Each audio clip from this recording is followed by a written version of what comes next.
Yes, just like clockwork. Everything is fine. Yes, it's all good. Yeah, it is Thursday. It is 9. So, of course, UK Cowboys time. It is time to get redemption on an NFC East foe this weekend. Cowboys face the Giants on Sunday, 9:25 p.m. kickoff in the UK. It's at AT&T, the return of the Giants.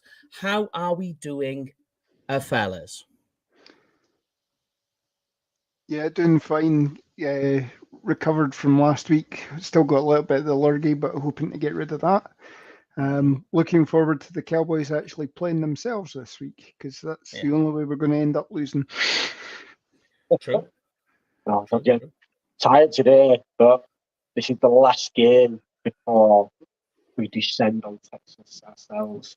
No, there's Well, one the more last home game. Sorry, the last home game before we. Right. I let you off. You off. You redeemed yourself there. You're lucky. I did. Just you almost had me. Yeah, we've still got one more to get through after this, and then it's PARTY time, and Mr. Paulius has joined us while he just fixes his pieces of equipment there. Is he in or is he out? Oh, he's in. Yes. So, yes, we're just saying, Paul, it is this weekend's game. We're talking about the Giants at AT&T Stadium. So we start off every show as we do. It's always the first question of the show to get everybody lubricated for the show. I like to do it. As well as all the viewers at home, send us in your comments on this question. Just what are your general thoughts and feelings on this weekend's game? And we'll go around the clock. So we'll start with Lorne. Well, I think, as I said earlier, it's literally a case of the Cowboys playing themselves this week. And there was an interesting thing that I think it was Isaiah Stanback said yesterday on Talking Cowboys, that the guys have got to motivate themselves to actually study the tape, make sure there's intricacies and everything like that. But the Giants are a broken team at the moment. They traded their best defensive lineman away. Arguably their best. Obviously, they've still got Dexter Lawrence, but and then obviously Danny Dimes going down last week as well in a non-contact injury, tearing his ACL. And you're now looking at Tommy DeVito becoming the 10th rookie to start at quarterback this season. So. Yes, it's a record. It's a record for rookies to start. Yeah, but go on then, Jamie. Hit me with it. I've two feelings about this game. The first one is that this could be an absolute whitewash. This could be another 40 game. But it's the Cowboys, so it also has the potential to be an absolute banana skin. Like Lauren says, the Giants are absolutely decimated across the board. Hopefully, we come away something out it being the Cardinals and 3 runs. Yeah, they've learned a lesson on that one. Let's hope. But go on then, Paul. Thoughts and feelings. Hit me with it. If we can put in the same fight that we did against Philadelphia, then I expect us to win this game. But that being said, we can't underestimate. We don't know anything about this Tommy DeVito guy. We don't know anything about him. Take it with a pinch of salt. Regardless how terrible the Giants are doing right now, they really are not the team that people expect them to be this year. But you can still never expect, you know what I'm trying to say. Even though we absolutely put a slaughtering on them in the earlier in the season, it may be a completely different game, but it really depends how Dallas turns out, really. So, yeah.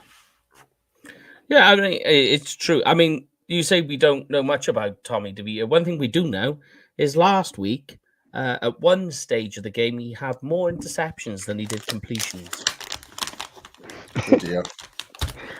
And then, of course, the week before he completed, he had a negative yardage game of minus 1 yard. Minus 1 yard, yeah.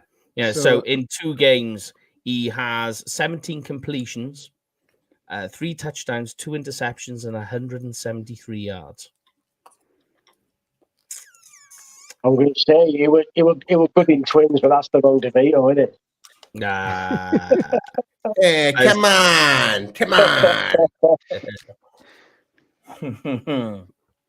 So yeah, I mean, we'll get into the Giants offense in a moment, but let's get into the Cowboys, guys. So Dak Prescott at the moment is slowly getting on the rise. So he's had a good, interesting 3 games, over 900 yards. Yep. Which is good. Last One- week, One interception that I might add in those 3 games, and 8 touchdowns. Correct, yes. So, and he currently stands at 13, I believe it's 13 touchdowns on the season. So it seems to be that the offense is starting to figure itself out. It's trying to work things out on the system, perhaps some interchanges after the bye week, kind of help spur things along. It's very interesting what we're seeing in terms of Jake Ferguson, though, and I thought we'd start off there. Now, Jake Ferguson at the moment is pretty much the wide receiver 2, although he's tight end. He is the second receiver on the Cowboys at the moment, behind CeeDee Lamb. I think what we've seen in the last few weeks, it's not perfect. I'm not saying that he's this amazing top 5 tight end talent, but I believe he can get there. I do think that when you watch how the progression has gone this season, that if you just eliminate a couple of those little drops that happen in each game, you've got yourself a very formidable tight end. What's your guys' thoughts on Jake Ferguson at the moment? For me, I love Jake Ferguson. I love his energy he brings to the team. Like what you kind of mentioned about the catches and stuff like that. If you can nullify that out a bit more, then great. He's going to be a valuable asset to the team. But I will say, though, and I brought this up on Tuesday for the post-game show against the Eagles, is like when you watch back the film of the Shoemaker touchdown, well, the one that got disallowed. Yeah. If Ferguson just somehow got one step foot in front of Blankenship, that would have been the difference. Yes. Because you saw on the other side where Brandon Cooks got available. But after watching the game film, like I can do a whole over-analysis why Brandon Cooks was the bad option in that game, even though he was open. I can explain why, but basically whoever it was on the other side of Cooks, sealed in the block, and that's what basically happened with Cooks. That was supposed to happen the exact same way on the other way. Yeah, on the other way. So Ferguson failed to do that, and that's how Blankenship managed to get off and made the tackle. So if that's one thing, and we know Ferguson is a good blocking tight end, but he needs to really tighten it up. Yeah, that's what I'm saying, is that if you just turn that screw just like a quarter turn, you've got yourself a very good tight end. You know, you tighten things up, but you know, he's right on the cusp, I think. But go on, Lon, hit me with it. What do you think? I mean, I think the relationships really come on in leaps and bounds since the 49ers game, when, you know, obviously there was a big thing about Ferguson texting Dak and saying, you know, I'm with you to the end of this, you know, until the wheels fall off. And it really, from that point on, it seems to be that, you know, Ferguson is turning into the sort of safety blanket that Dak's been looking for since Dalton Schultz went, since Blake Jarwin went down and all that sort of stuff. You know, the progression from Witten to Jarwin to Dalton Schultz and now Jake Ferguson, you know, is certainly, it's coming on. And, you know, another, as you say, another little tweak on a few foibles or whatever, and you know, this could be the next great quarterback to tight end combo for the next couple of years. So could be, yeah. Jamie, anything to add on him? No, I think the guys are finished. I think okay.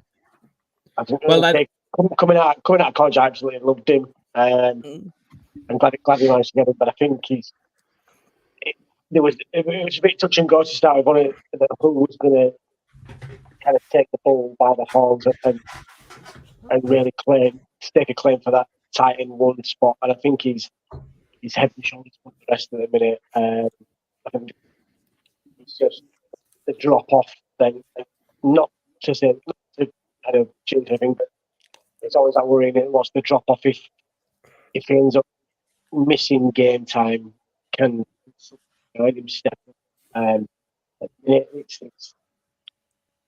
We're not having to worry about it, but if we get to that thing, I'm going to start with Ferguson and the rest. Yeah, but to bring it on to the other side, I thought we go on the other way, is because we'll do a bit of a crap sandwich here. So we got the good, but let's talk about the bad on the offense, the offensive line, more specifically Terrence Steele. Yeah. I mean, I kind of came to Terrence Steele's defense this week. I because you gotta see it how it is, right? Now, he's definitely not the same guy he was last year, which you've got to turn around and say that's the injury. Okay. The one thing, ironically, that Terrence Steele was really, really good at last season, you could argue he was one of the best off on the offensive line, was his run blocking. Yeah. And this year, that doesn't seem to be there. Now, the pass blocking was always an issue, but the run blocking was so high level, you were kind of like, yeah, okay, we can, and because he's on the right hand side where Dak's facing, Dak can see the pressure coming at him. So if Terrence Steele misses on a pass block, it's kind of like you could deal with it. But one of the things I said, and I don't know what you guys think, that I've always said that an offensive lineman's, like 90% of an offensive lineman's training, if you like, is work, comes during the preseason. That's when they do their camps. They brush up on their technique, on new techniques, where they try and go on to these other camps and what have you to learn to be better blockers. All that is done before camp. Training camp then starts, and they're starting to just learn routine and all the rest of it. Unfortunately for Steele, he's spending that rehabbing and learning to try and get back up and going again. So the most important part of his season, he missed. But give me that's just and I'm not defending him. I'm just like saying, on top of the injury, this is another thing on top that's restricted his season so far. What's your guys' take on Terrence Steele? Go on, hit me with it. That's a fair take to put on. I'll be perfectly honest with you, Mike. Like, in perspective, just based on the last couple of games alone, you could tell that his footwork and his hands are not the same. Like, they're just not the same. He looked as though he was crossing his legs quite multiple times, especially in pass protection. He had a lot of jip, like trying to deal with Hassan Riddick throughout that whole game. And even Brandon Graham as well. Brandon Graham was given a bit of a hard time. But I mean, but the stats really are not really good in his favor right now. That's 28 pressures he's given up this year. 28. The lowest I believe is Tyler Smith and Tyron Smith. It's all on the left side. So, but because of the problem with Terrence Steele right now, that's actually chain reaction affecting Zach Martin when it comes to pressures as well. That's correct. So he's got to pick up the slack. Yeah, so Steele needs to step up, because that means it's going to take pressure off Zach Martin, and also the chain reaction going forward into the middle of the line as well on Bayadish, because it's basically going from left very good. As you work through your middle, it gets worse and worse and worse to right tackle. So here's one for you, right, Paul? I know you like this. You can take this away with you for tomorrow's show as well. That among starting offensive linemen on PFF, Terrence Steele has the lowest grade. It's nearly half as much as the next guy above him. Yep. I know PFF grades aren't the be-all and end-all. Like, you got to take it with a pinch of salt, but it can be indicative of whether a player is doing good or bad. But PFF does provide some good stat lines for some things, depending on what you're searching for. It's like you said. I tend to ignore the grades. But it's not the Bible, though. Like, you just need to look up what the pressures he's given up. Yeah, exactly. Like, all those type of things. And when you look at that way, it's not looking good. So... Yeah, and you contrast that this time last year, the right hand side was the strongest part of the line. The left hand side. And even Chuma Adoga's playing better, you know, in relief of Tyron Smith. Obviously, Tyron Smith's got a low number because he's missed a few games. So, but Tyler Smith is certainly set in as the left guard and certainly playing well there. As I pointed out to you guys earlier this week, you know, PFF again with their rankings, he's the third ranked guard in the NFL at the moment. But as you say, with Steele, because he was rehabbing and everything like that, he's not got the heavy lifting in during the off season. He's not got his leg strength up. You saw when he finally was appearing in all the videos with Duke Manyweather and all that, it was more sort of just drills to get the legs moving, get, you know, all that sort of stuff. It wasn't the same sort of things that you saw Biadish doing during the off season with unbalanced weight bars and things like that. You know, there wasn't a hell of a lot of weight on anything, and you know, I think as well from all accounts as well, the communication's been off this year as well with him and Zach as well. Whether it's Zach holding out as well in the training camp or whatever, could have helped. But there's just not been that chemistry there either. That's a really good fair point, because literally the team that suffered the most is that right hand side. Zach Martin missing training camp, Terrence Steele rehabbing. Like, so literally our two starters have literally been non-existent through the whole core fundamentals of getting used to the new offensive lineman coach, whereas all the other guys in the left seem to be dealing with it okay, despite Tyron Smith being injured in a couple of games and O'Doyle coming in. At least he was there for the install. Exactly. So, so it has clearly shown that they two, like, having that significant time out is actually playing a factor in what's happening right now on that right hand side of the offensive line. Yeah.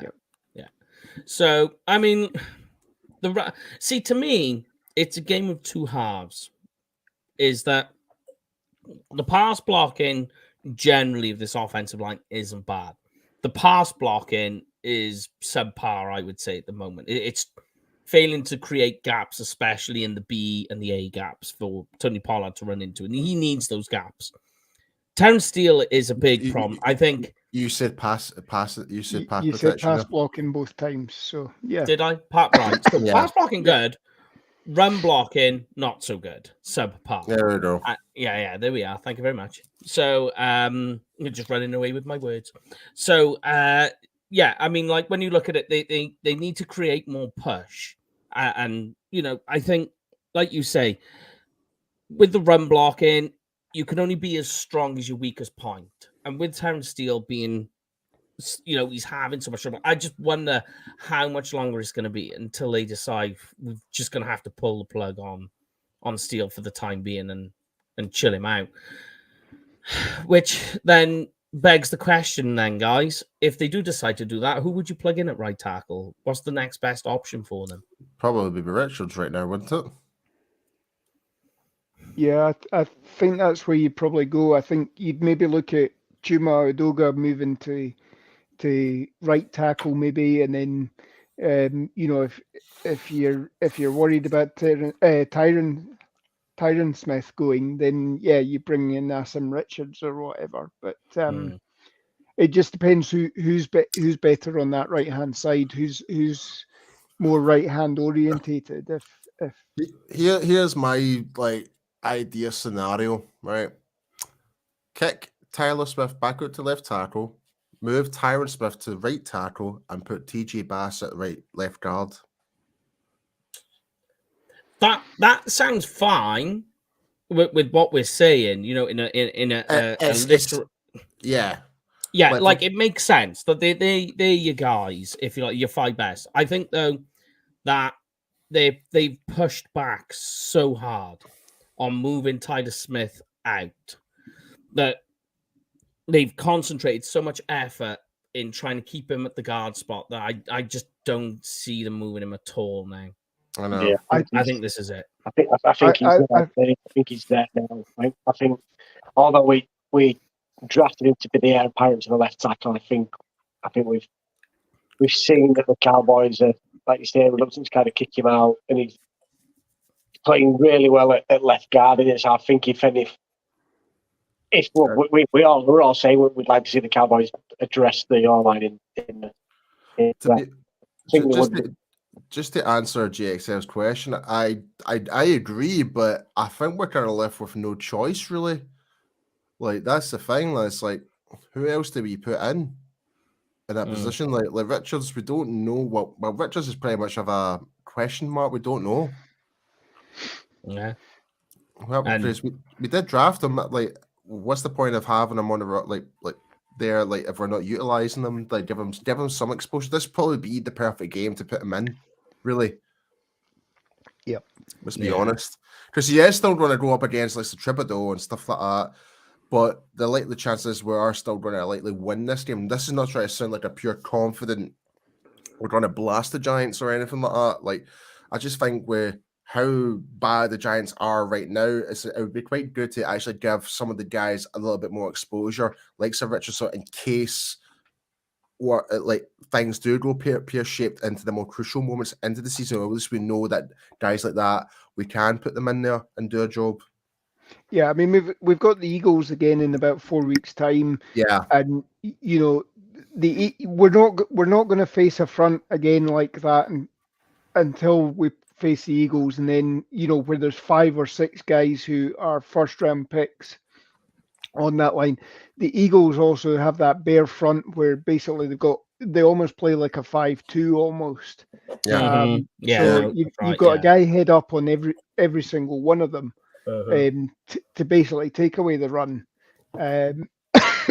So it'd be interesting to see against, I hate to say weaker competition, but the next couple of weeks, and even now that the Redskins have traded away 2 pieces of their defensive line as well, they've basically dismantled themselves a little bit as well. So this is probably where second half of this game, if we are ahead and we've put the foot on the Giants' neck, this is when you start treating it almost like a preseason game and bring the guys in. I was thinking that yesterday. That's a good point, Lauren. I agree with that. I agree with that 100%.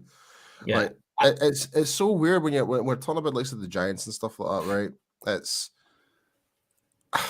yeah, I know I keep saying they're doing like really, really bad. Like the fact that they completely disarrayed against that Cardinals game and stuff like that. We beat them 40-0. Dimes is that down. Who was the defensive tackle that went away again? Leonard Williams. Leonard Williams. Yeah, he's off. It's weakened their defense. Their offensive weakened down. Their quarterback is not really. He's basically been thrown into the wolves. So D-Law is going to be feeling pretty hungry because he loves playing against New York all the time. So again, I have no doubt we are like, I think we are going to win, but we just still cannot count them out because who knows? Like, it really depends on us showing up. And I mean, I'm being very precautious, if that makes sense. Yeah, no, of course. I mean, because at the end of the day, they kind of thought they were just going to go into Arizona, just turn up and win. Yeah, and that's what I'm afraid of. Like, I don't want to be feeling that super confident. Like, oh yeah, this team's doing terrible. Next thing you actually get scalped. Yeah, because I mean, here's the crazy part. I went and checked. Right, this is wild, and I've had a look at it. Right, the over/under on this game is 17.5 points. Yep. Never seen that in an NFL game in my life. You see it in college all the time. Like Alabama plays an FCS team and it's like 20 points. I have never seen an NFL game where Vegas has given the spread at 17.5 points. I've never seen it in double digits. Yeah, I've seen 15 before. I've seen that, but I've never seen 17.5. Wild, crazy. So even the Vegas feel it. That then when you think about it, when the Cowboys see that, they always seem to play better when they're the underdog, and then they turn up and play like crap when they are heavy favorites. I hate being heavy favorites for a game, but it just seems to put that little bit of a curtain on as our mentality. a little Yeah, bit. and I mean, this is an NFC East game. I mean, Yeah. form book goes out the window. I mean, you only have to Exactly, look back to yeah. 1989 when we went up to the nation's capital and hammered the Redskins with Paul Palmer of all people as a running back, and we traded away Herschel Walker. By that point in time, we had Yeah. basically a bunch of scrubs, and that was one win that we got that season. So the NFC East, when it's a divisional game, form book goes out the window almost. So Yeah. But here's some good news, right? I know we've been talking about the offensive line, right, guys? Got some good news for you. Their defense is generating the second least amount of sacks and the second least amount of pressures. They are just not getting there. On other good news, they're also in the bottom 5 in stopping the run, and they rank last in stopping the pass. Yeah, so in a way, this could be a bit of a help improve our confidence in terms of the run blocking. A tune-up game. Yeah, I hate to say it though. That's the thing. Everything is in our favor in this game. Everything, literally from quarterback to offensive line, despite the bad, like Terrence still having a bad game, but even from all positions, from special teams, left, right, and center, XYZ, we are heavy favorites in every department in this game, and even coaching right now because Dobo is having a stinker. Yeah. He's having a stinker of a season. But yeah, I'm just I don't know what else to say. All right, I got a question. Do you want me to ask you a question? This is pertaining to the roster, right? And I'll ask all of you and at home. Are we in danger of looking at shipping Brandon Cooks off right now? Because he is not getting targeted at all. And I will tell you now, right? I'll tell you why I'm asking.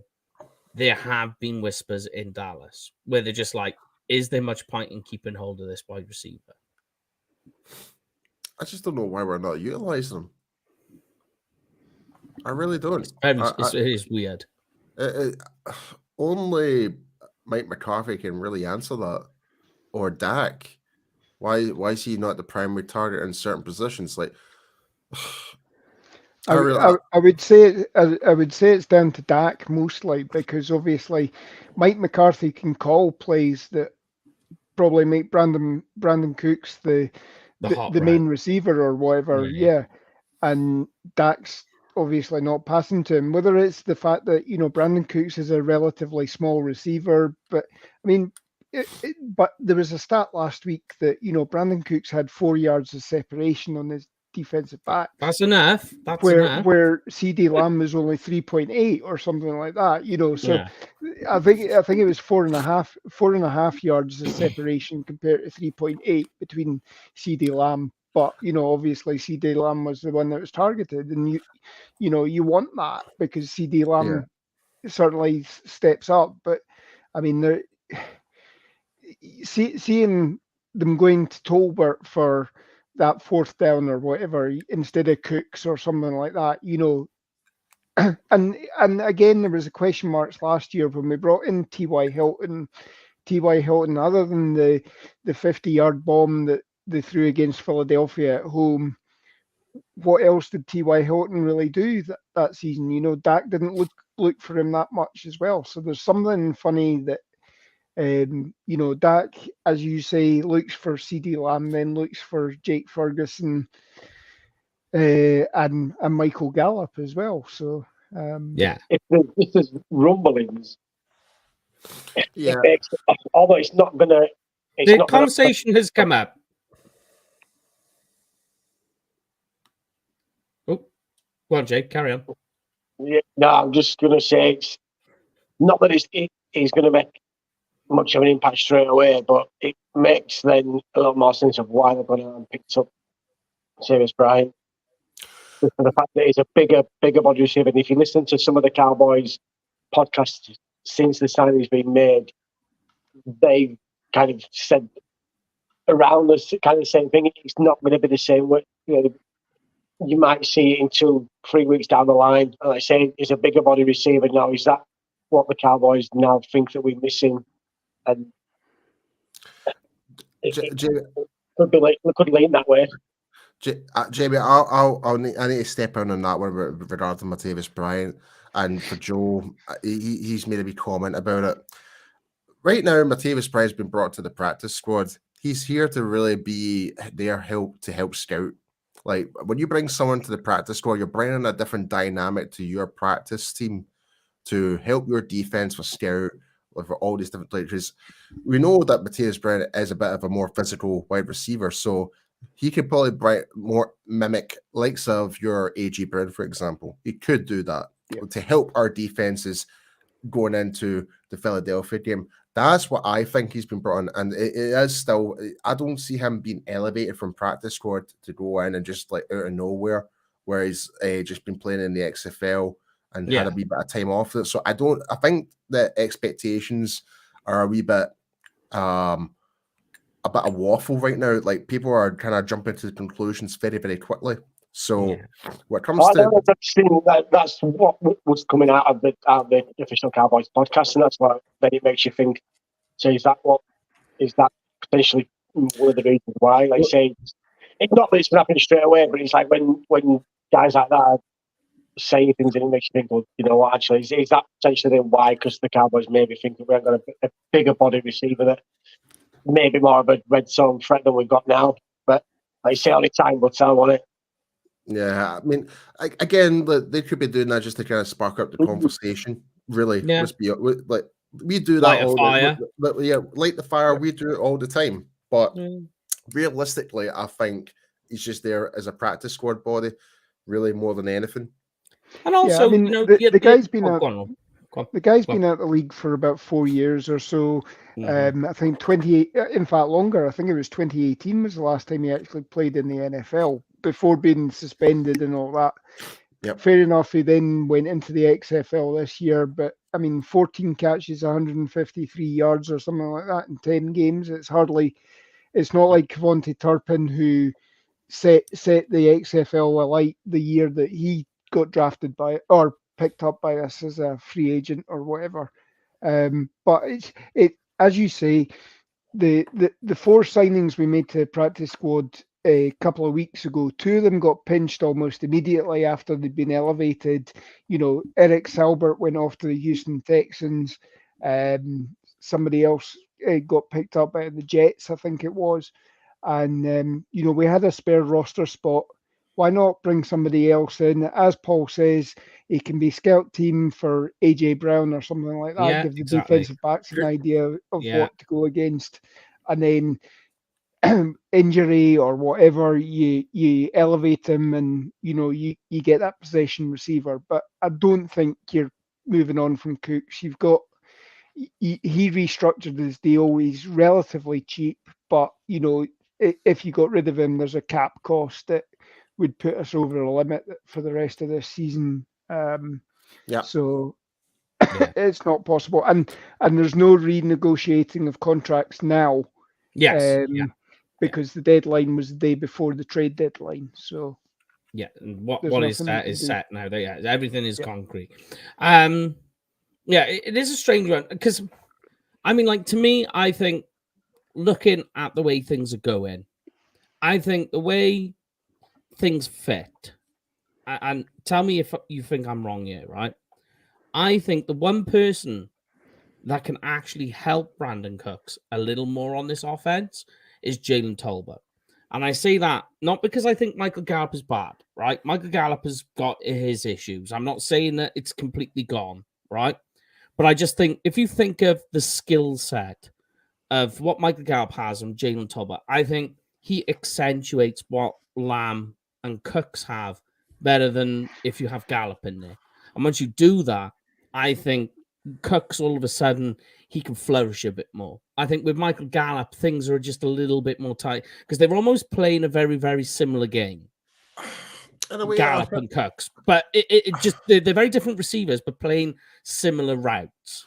I find it's a wee bit unfair, but I know you're not criticizing Gallup. I'm not. But yeah, he had that one bad pass, but see the rest of the catches he had, they were actually really good receptions. Some were difficult ones, yeah. Really, one of them was really particularly difficult. So yeah, But and to draw that PI as well on the last drive to get us. He redeemed himself. But with even- 92 yards to go, you don't expect to even be in a position to win that game last week. But to get the big PI almost immediately, and then you're because I think the ESPN chart, had it was a 98.9% chance that Philadelphia were going to win that going into that final drive. Suddenly went to 50-50. So, Yeah. excuse me. Oh, all right. Okay. It's an odd one, but here's some good news. I'll help you out again even further, guys. Adoree Jackson is, I'm bearing in mind that this is a Giants defense that is struggling to contain the pass. They're one of the worst, right down the bottom, in passing yards allowed. Adoree Jackson is in concussion protocol. He had a blow to the head last game at Vegas. He may not even play, which means then that they are going to so they'll have two rookie cornerbacks on the outside. So you got Deontay Banks, who is slowly just starting to come into his own. The other guy will be that's the boy from Maryland, isn't it? Yeah, he's very nice. He's quite good. He's gotten a bit handsy lately because he's struggling to anticipate breaks. In fairness, I do like Deontay Banks as a player. It's not bad. Handsy, that's his trouble. Yeah. I think in time for the Giants, he will be a good player, but in time, getting used to the speed of the NFL and whatever. But I think him going up against like a Lamb and stuff like that this could be the game for Cooks to really stand out. That's where I was going, yeah. And I mean, like, if you're gonna have your best cornerback on Lamb, because you're gonna have to, because Lamb just broke off just shy of a 200-yard game, so Banks is gonna have to stick to him, right?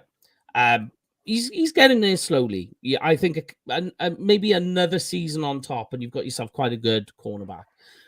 But on this side, with Cooks, you're gonna have Trey Hawkins, who is allowing a 75% completion rate, and is allowing a quarterback rating allowed of 144.4. Jeez, that's bad. Yeah. Yeah. Do you see what I mean? Which is why I asked the question about Cooks, and we've come full circle. Yeah, that's a fair point. Yeah, that's not good. That's not good at all. So it's very see again, this kind of goes back to what we're saying earlier. It's like there should be no excuse for us to lose this game at all. Mm-hmm. Like, all things considering, we are the better team from top to bottom, from quarterback all the way down to kicker and special teams. We are a much better team. We should be winning and dominating this game. And it doesn't matter who we put on the field, if it's Cooks or Tolbert or whoever, we should be winning this game by, like the odds makers are saying it, by more than 17.5 points. Yeah. We should. Yeah. But here's one for you, as we're just talking about it. Tim Warner's asking the question we're already asked. Do we think we see more Talbot than Gallup going forward? I mean, I think yes, but what do you guys think? I'm not too sure, to be honest. It's a toss-up. I think it really depends on the situation and depending on who you're playing up against, really. Because Talbot has chipped into Gallup's snap. I get that, but I think for likes of this game, this kind of sounds like more for Gallup to go more down in the deep routes, whereas Tolbert, I think if we're playing against a team that's more tight in the cornerback positions, then probably use Tolbert in that. But for the deep routes, definitely Gallup. Sorry. Yeah. No doubt. Yeah.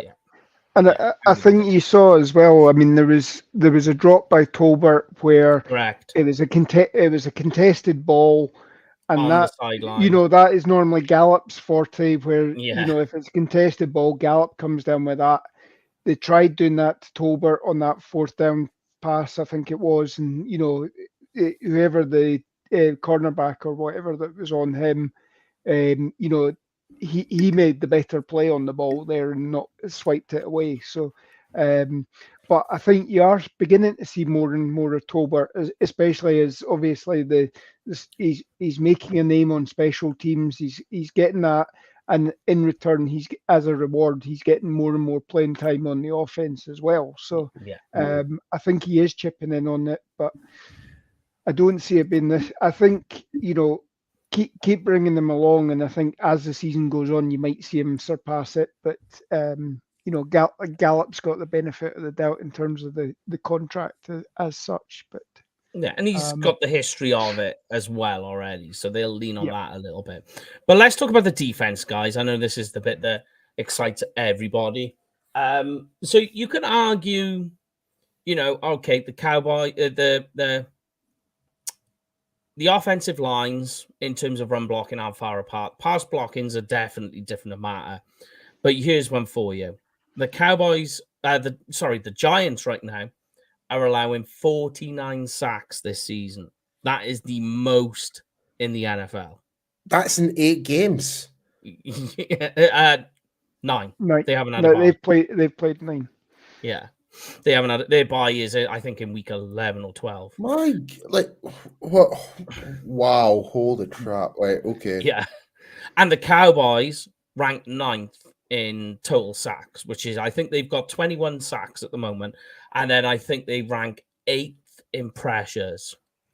So this is the big one. And when you think, we just talked now that they're going to be starting Danny DeVito. If they don't, they're starting Matt Barkley. And Matt Barkley hasn't played a game since 2020, which was for the Bills. And he pretty much played that game and the Bills went, no, just stop. So that did not end there. So when you look at that, and then you look also at Saquon Barkley, who's been lackluster this year, he actually has only scored 1 rushing touchdown this year. It seems like both running backs that are on a franchise tag are not really living up to expectations right now, are they? I mean, you look at it, Tony Pollard has more rushing touchdowns than Saquon Barkley and more receiving yards. And the weird thing about the Pollard one, if I'm right, I think his last touchdown was rushing touchdown. That was the Giants game as well, wasn't it? Well, he had 2 in that game. Yeah. He had 2 in that game. And you all thought this season. I think that he's got more rushing touchdowns than Saquon Barkley, and it was week 1 that he got his rushing touchdowns. So here's the point: is that we're all saying, oh, the Cowboys, the running game is a problem, and it is. It's more of a problem because of the offensive line. Imagine what the Giants fans are thinking when they've got this as well, super elite running back who is underperforming. Yeah. Then you take away that this is where it just gets crazy and gets worse. So John Michael Schmitz has been injured. He's coming back. He came back. So he's got a shoulder injury. He's come back. Evan Neal is questionable to play this weekend because he's injured. Darren Waller has been moved to IR. So they've got Bellinger, who's this second-year tight end who has caught, I think, in his career, like 200 yards receiving. They've got Saquon Barkley, who's underperforming. And so then that means their only offensive weapon that they have is Wan'Dale Robinson. Yep. We cannot lose this game. I'm just saying that right now. You know what you've done there, Paul? You've just put the almighty jinx on it. If we win this game by less than 20 points, then that's a loss to me. When you go through the offensive side of things and you go through it like that, you're just like, holy cow. I mean, I got more for you that'll make you like go even crazier. You know what it feels like? It feels like the movie The Replacements. Yeah, it does. Yeah. They're really so bad as a lot this year. I think they're averaging 11 points a game. Yeah, they are. Tommy they are DeVito, averaging 11 points a game and allowing 24 points per game. Just hopefully that Tommy DeVito does not become bloody Shane Falco. Unfortunately, no, mate. If you go back and watch last week's game, you'll feel okay. Trust me. But and I don't like to diss NFL play because they got a tough job to do. I'm just saying though, at NFL standard, remember he's a rookie quarterback who was their third stringer, who they're questioning can outbeat Matt Barkley for a job this weekend, which says it all. I mean, I spoke to Andy, the guys over at UK Giants, and I was like, what is happening with it? Because I do the write-ups for the offenses and the defenses. I was going through the team, and I messaged Andy. I was like, this is what I don't even know what to write yet because so we go on the defensive side. On the other side, we talk about Leonard Williams going. Azeez Ojulari has now gone to IR. Who have they actually got left in the That's what I mean. Well, in addition, you look at their offensive line as well. Justin Pugh's got an ankle injury. He's been limited in practice. Andrew Thomas has got a hamstring injury. He's been limited in practice this week. Sean Harlow, who's been on our practice squad a couple of times this season as well, he had a personal day yesterday, back at practice today. Mark Glowinski, their other guard, he didn't practice today. It's wild. That's personal, but can you imagine trying to write about this? You're just like, I don't know what to write yet because I don't know what this team are doing. Yep. I actually genuinely do feel sorry for the Giants. I know, I hate the rivals. That's what I said to Andy, and I can't stand the Giants, but I actually do genuinely feel sorry for them. It's like they really don't have a football team right now. It's like someone sat in a waiting room and it's like, take a ticket and we'll call your number when it's ready. I mean, I'm taking a whole new definition of next man up in it because it's literally they're on about the 50th man up. It's crazy. It's wild. And do you want me to add to it even further, Paul? No, wait, Jamie, what you just said, don't make an assumption like that. Let's just not remember that we got beat by a fisherman, but from Cleveland. This is true. That's true. So don't ever take the mickey out of people just coming onto the game and say. Was that the game me and you were on Channel 5 for as well? No, that was Arizona. That's right. Yeah. I've still got that. I've got it on my phone. I should just make a little snippet of that one day. But anyway, I can add to it even further, Paul. Are you ready for this? Go for it. Brain Gano has gone to IR. He's just gone and had knee surgery. So essentially, nearly every starter that we are aware of are basically not available. Pretty much. Yeah. That's basically what we're seeing here. We are literally playing with a very, very raw team that I'm just blown away. I'm sorry, it's not even funny anymore. No, it feels a little bit like, is it like pre-season game 4, doesn't it? Where it's like literally you're looking at the roster makeup, the kind of the guys that are getting onto the end of the roster where you just don't really know who they are. And that's no disrespect to them. It's just like it's kind of feel like it's got to that stage with the Giants. I said to Andy, I said I was like, as much as it's nice that you're gonna you feel confident in a win like this, I said it's kind of disappointing because you want to see a fight. Like the Eagles game last week. I know we lost, but you at least want to see a fight in a game. They're satisfying when you're especially on the winning side of those fights. I think the Giants should come out of the locker room to the theme tune from MASH, to be honest, because that's what their injury report's like at the moment. So. Yeah, the one kind of silver lining to it, in some ways, is hopefully the Cowboys can get out to an unsustainable lead, come at half time, and then you can give a lot of guys reps in the second half that haven't had a chance to get some reps. I think that will be the way it goes.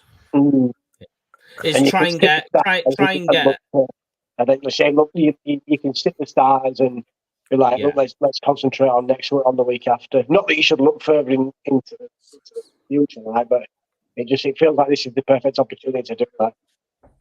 Yeah, I'm just looking at their actual results so far. The only game they've ever scored more than 20 points was the one against the Arizona. Everything else, it's like, but how many? Like so 1, 2, 3, 4, 5, 6 games out of 9 they've even failed to score 10 points. Yeah. Oh, it's crazy. And look at this, right?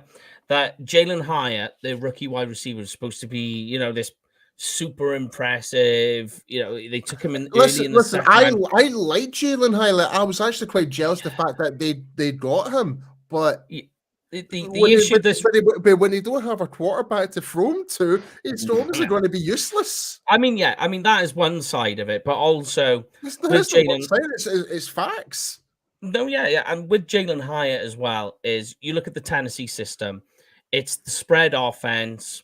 He's running a lot of 9 routes, and that's what they tried to do with him in the NFL. And unfortunately, in the NFL, not every player is, you're not going up against a second string college cornerback. You're against NFL talent, and they'll keep up with you. Jalen Hyatt hasn't scored a touchdown. He's averaging 2 targets a game. Darius Slayton hasn't scored a touchdown. That's 2 of their 3 starting wide receivers that have yet to score. And now they're starting a tight end who has yet to score.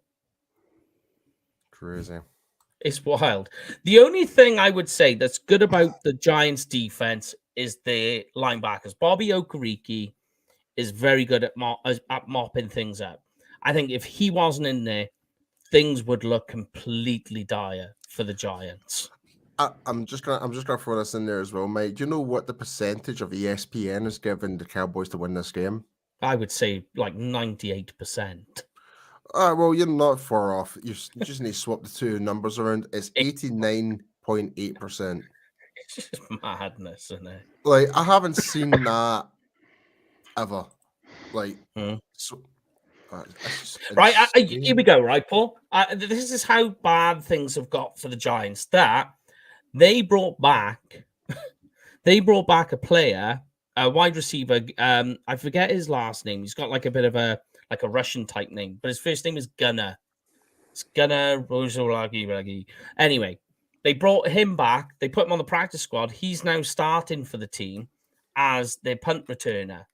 And Giants fans are all like, ooh, they're excited about it. Like, genuinely, they were. And it's like, that's how bad that things are bad when you're excited about the team bringing in a new wide receiver, punt returner. Gunnar Ozetsky. Yeah. Yep. They're excited about it. They're not excited, but it's kind of like that. When there's something like that's when things are bad. The only bad thing I will say about the Giants being this bad is it does mean they are going to get a very high draft pick, which means they could end up landing a very good quarterback like Caleb Williams or Michael Penix. And that's scary. But the problem is, would they actually do it because the whole thing with Danny Dimes, because obviously with the new contract? But I think you can get rid. You maybe have to play with Danny Dimes next year, but you get rid of him 2025. So again, it's a year of putting a rookie. Honestly, if I was a Giants fan, I'd be like, nope, just get rid of them. But it's not going to happen because of the cap and all that. Like, it'll be a big, massive cap hit. So the Giants have screwed themselves either way. Like, maybe they might go for a quarterback in the second round, but anyway, that's way beyond the spectrum here. We shouldn't be caring what they do because whatever. But have a look as well. They are also on the Giants defense. They are second lowest in creating turnovers. They have 4 turnovers this season, and we're up in the top 5. Oh, yeah. I think we've got like about 11 turnovers, 13 turnovers, I believe. So obviously you've got the likes of Deron Bland, who's going to be facing their biggest threat, Wan'Dale Robinson. But I think what this team will do is what a lot of teams have done, is Saquon Barkley represents the biggest threat for the Giants. They're not worried about anything else. And you think they've got a third-string quarterback playing back there. Right, let's just put Donovan Wilson down in the box. He can help out on run support. That'll kill the game. Because that's all you got to do. Stop Saquon Barkley. which was always the plan with the Giants. Yeah. But now things have gotten even worse in the passing game. You can add even more resources into that. Yeah, because you don't have to, you know, from what I've seen as well, DeVito is not a scrambling QB of the same ilk I as haven't Danny seen that Dimes. yet. So, you know, obviously the Cowboys' approach the last couple of times we've played them is limit Saquon Barkley to as much as possible, and you've seen that Daniel Jones has actually been the leading rusher when he's faced off against us. That's true. Yeah. Take away Saquon Barkley, Matt Breeder's not exactly lighting it up either. So in that 1-2 punch that you try and have, so yeah, I mean, the Giants have got a big mountain to face to, in theory, have any chance against us. The only one I would like to see on the Cowboys defense get some more snaps. Tell me if you agree with this, is Sam Williams. I don't think he's getting enough. Last week, gets the first sack, only plays 12 defensive snaps all game, gets 1 sack and 4 other pressures. He basically had a pass rush win rate last week of 34%, which is the 5th highest last week. Yep. That would be my only thing. I'd like to see Sam get some more reps in it. But are we ready, guys? Are we ready? Oh, God. Yeah, I dread to ask this question. Here we go, guys. Everyone at home as well. Send in your answers in the comments. What do you think the final score will be? If you're watching this and it's not live, we say this every week. Don't worry. Put your comments if you're watching this and you see the final prediction part come out. Just let us know. Put it in the comments. We'll like your comment. We see them. Don't you worry. Tell us what you think the final score of this game will be. I will start us all off, and then you guys. So it gives you guys some chance to think. So I'm gonna go. I'm gonna go with. And bearing in mind, I think early lead is like 28-0 by the half. Second string players come in, so that reduces the score slightly. Okay, so I'm going 38-6 to the Cowboys. I'm not far off. I'm going 35-3. Okay. I like that one, Paul. I've got 2 scenarios here. I'll go for the. I'm going to go for the big one. I'm going to go pure Miami Dolphins Denver Broncos style. This one from Lebarski. No, Mace is bigger than that. Come on, then. I'm going to say Cowboys in the 60s. Oof. Okay. Miami Dolphins game. Giants free. Oh, dear. Godfather, hit me with it. 48-6 to the Cowboys. Okay. So we're 10 points difference there, Jamie. So, but keep those score predictions coming in, guys. We see you. We were putting them up to you. I'll go 65-3, Mike. 65-3. Okay. That is going to be a very big game. Mm-hmm. Tony Pollard getting some points on that one as well, Paul. He's getting a couple of touchdowns, is he? Lupke, Pollard, my grandmother. Why not? And you know that Nate Newton will have it Cowboys by 1. Yeah. Because that's what he does. You very You know, we're all sat there kind of giving crap to the Giants and predicting these big scores, and you know it's going to end up somewhat being like a 17-14 game with the Cowboys like getting a last-minute field goal to win it. Or like they score 21 points and take their foot off the gas, and then they don't score for the rest of the game. I'm actually, I shouldn't. I feel bad for trolling in a way, but I'm actually very tempted to start watching some of the Giants pre-game shows just to see what their reactions are like. Yeah, what the mood is like. Yeah, and how they're going to predict the game. So, to be fair, do you know what might be funnier as well, Paul? Might be worth watching that kind of like the after game shows where like you see a lot of them do. Was it the guy before? He absolutely. I think at one point, I think you were nearly crying with laughter watching one of them, like watching those kind of after game shows. oh yeah. I can't mind his name, but he was hilarious. But I just saw the boss's comment. It's like the whole Oprah Winfrey. You get a touchdown. You get a touchdown. You get a touchdown. It will be. It will be. I mean, like you would expect it to be, you know.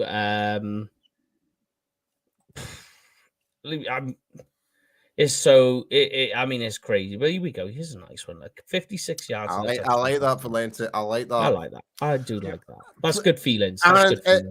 And let's add more sauce to it. It's going to be a deep route for Brandon Cook. So make it a deep route. Why not? Ooh. What about this for an extremely hot take? Brandon Cook's 56-yard touchdown, but it's on a trick play and Tony Pollard throws it. Nah, it's never going to happen. No, mate, I know you come up with some crazy scenarios, but that is just absolutely delusional with that one. I just like to go hard or go home. But here we are, guys. We're into the fantasy section here, so this is going to be pretty wild. So last week, Jamie and Paul played. Interestingly, guys, both of you got every single Cowboys pick correct. Yes, Paul. Look at that. Go on. When you came to the Eagles, you were all way out. Mm. Paul, with his push on all the Eagles' points, did not serve him well. But here we go. Yeah. You got one right. Okay, here we go. So Paul's our fantasy tush putter, isn't it? Yeah. Here's the scores on the door so far then, guys. Paul, you gone up a little bit. Jamie, you went up quite a bit. Lord, obviously, you stayed steady. Brian is on his single scored 90%, but that's where he stays. Graham has moved. Craig's where he's at. And Rich is also the same. They need to get deducted down soon. You know, I feel like you need, especially after the performance last year, I feel like you need to message Heckler and get him to get some predictions in because I at the moment I'm trying to twist his arm to come out with us on the Friday night when we're out there. So far, I've managed him to get out of him that he's got now nothing on Friday. So I'm like, Because I think Kyle's supposed to be coming out as well. Kyle Yeomans. He wants to have a chat with us on the Wednesday. He's going to try and sort some things out. But speaking to some other guys as well. Oh, by the way, Big Game James is one of them. Oh, is he going to be in town? Yeah, and J-Tuck. I know J-Tuck's there. He's going to be at the Cowboys Experience meeting group. So yeah. I already spoke to him. Yeah, so that'll be good fun. And obviously we got Cam Fan and all the rest as well. But anyway, guys, let's get into this. Let's get into this. Nobody needs to listen about our trip coming up. All right then, guys, if you're playing at home, play along. If you're watching when it's not live, just put in the comments the player and over or under. It's as simple as that. This is going to be a bit funky to play with this one, but here we go. All right then, Dak Prescott, guys, 19.8 fantasy points. Last week he was predicted to score less. And he scored more. So we'll go in. And in fact, I might as well keep my hand up for every single one of these. By the way, know. Yeah. The only way that it's not going to be higher is if at halftime you've taken them off. Yeah, that's the only thing I was thinking. And I think when I looked at the score, I was like, that seems to be low. I'm wondering if they're predicting the same. Yeah. Yeah. I'm going higher. We're all over on that one. And I think everybody here, Andrew's he's going higher, she's going higher. Yeah, folks, just make sure you put the name beside your higher or lower, so we can keep track of who's saying what. Because sometimes it'll just when we get a wee bit confused to who's been saying what. All right then, Tony Pollard, guys, 15.8 fantasy points. Last week he scored less than 10. You know what? I'm actually going to say push. No, sorry, I'm actually going to say lower actually, because you know why? I'm going to say passing game. No, Rico Dowdle. Rico Dowdle. He had a big play last week that got called off on a very unusual and suspect holding call. It was not holding. That was a pancake. A legitimate. Do you know what was funny? Is have you watched the play that was immediately after or for the Eagles side? AJ Brown does the exact same thing in front of the same ref, and he just completely just ignores it. Corruption. Suspect. I did that quite at the beginning of the week. Yeah, Much to the unfortunateness of getting completely bombarded by Eagle fans. Yeah. Yeah. Well, I'm all for typical Cowboys fans blame the ref. I'm all for the Dowdle train in this game, to be honest. The Dowdle train is quite interesting. I'm going lower as well. But I mean, I can see it being that because obviously he got his 2 touchdowns the last time that he played the Giants. Yeah, lower. So Lubarski's put his in. It's as simple as that. Which is kind of like I love that he's just kept it nice and simple. It's like Giants higher, Giants lower. Yep. That's it. Cowboys higher. Cowboys higher, Giants lower. End of discussion. Yeah. All right. Good night. Thank you very much. Night. Exactly. All right. Godfather, Pollard, higher or lower, mate? I'm going to go lower. I think the Cowboys air it out this week, and I think we see at least 3 of the Cowboys wide receivers getting touchdowns this weekend. All right, here we go, guys. Tell me, I suppose they're just trying to be politically correct as they can, yeah? CeeDee Lamb, 20.9 fantasy points, had his largest game last week, over 41 points. He's against a lesser defense that can't get sacks or stop the pass. And we're all going mounted too high. Yeah. I can actually see CeeDee Lamb, if they really wanted to rock the boat, yeah, he could score 3 touchdowns in this game if they really wanted to. The only thing that I would say to defend this, or not defend, to give you guys pause for thought on Lamb, is does he, once he gets, say, like 100 yards, they just take the foot off the gas on Lamb and be like, right, we don't want to injure him, we don't want to push him, ease back a little. 3 quarters, he'll be over 35 points. I think so too. I do. I just wonder on that. Like half time, and they're just like, weak. All right, then. Jake Ferguson, guys, 9.3 fantasy points on the rise. Was one of the top fantasy scorers for the tight end position last week, and we're all going higher again. Higher. Going higher. All right, then. So let's have a look here. What we got on everybody. So we got over. Yeah, we got plenty of overs. Everyone's over. Sover. Just yeah, it's very, very simple. So, all right then. Cowboys defense. Last week didn't actually get the score they were supposed to, but there we go. 8 fantasy points, guys. Yeah. Yep. Going against the offensive line that is offering up the most sacks. Going against a third string. I think we've seen multiple interceptions as well, and I think one of the Dromland for another.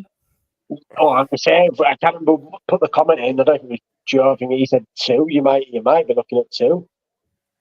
Could be. Yeah. At this rate, DeMarcus Lawrence might get a pick 6. Oh no! I'll tell you, Micah might get a pick 6. That's the only thing he hasn't got. He's had the fumble recovery for a touchdown. He just hasn't had a pick. He hasn't had a pick 6. You know what? Hold on, mate. So that's actually quite interesting. You might actually see Micah Parsons just play back in deep pack in coverage for a fucking laugh.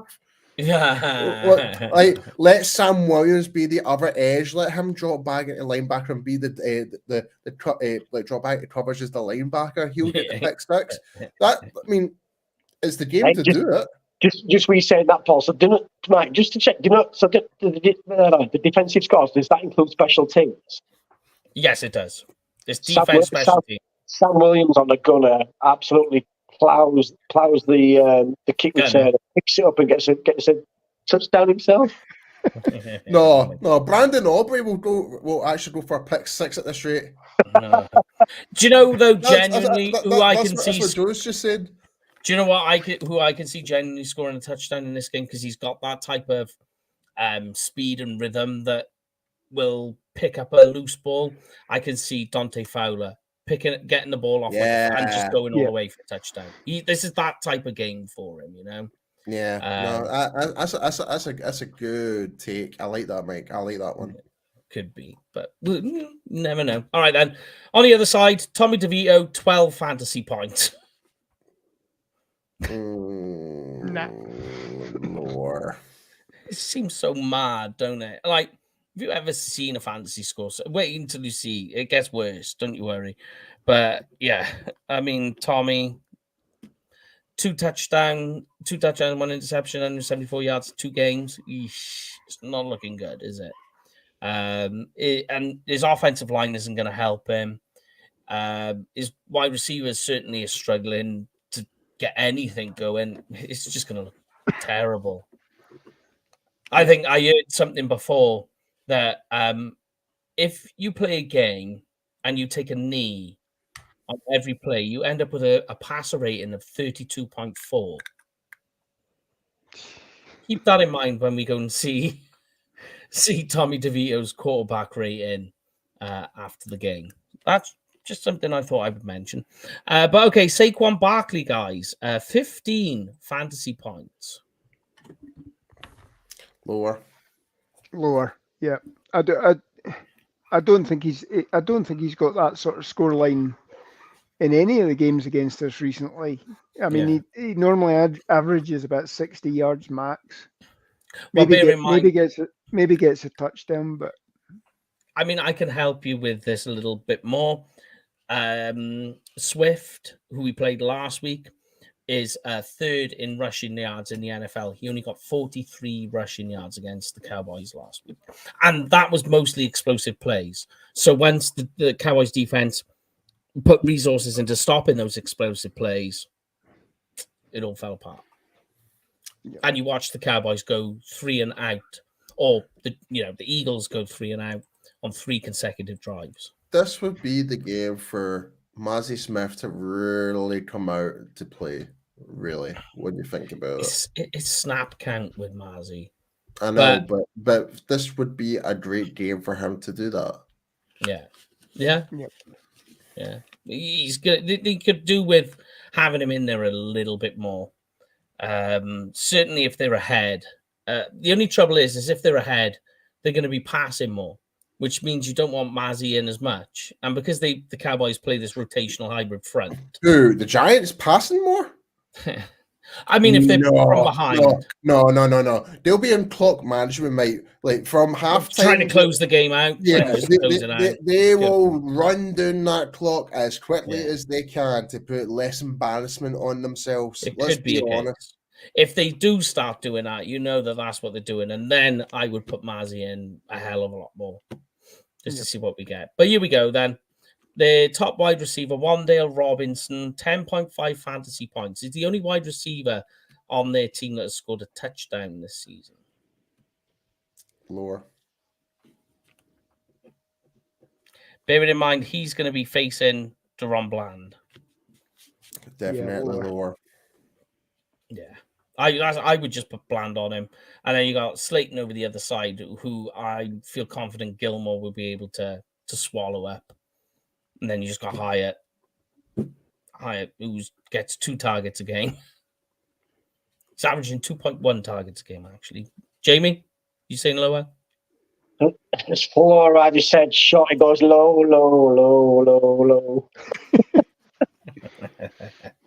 All right, this is where it gets seriously bad, guys. Right, Daniel Bellinger, the starting tight end this week, 3.7 fantasy points. God, some defensive don't score that every week. I'm going to say push. Yeah, it's low. I'm going to go higher on the basis that he'll get 4 catches, and that's 4 PPR points. Yeah, I think I'm going to go push as well. Like you say, I just think that seems, even for as bad as So the Giants are, low. it seems Yeah. really low. Yeah. But If you to said the go Giants in, defense, then maybe, but not one of the players.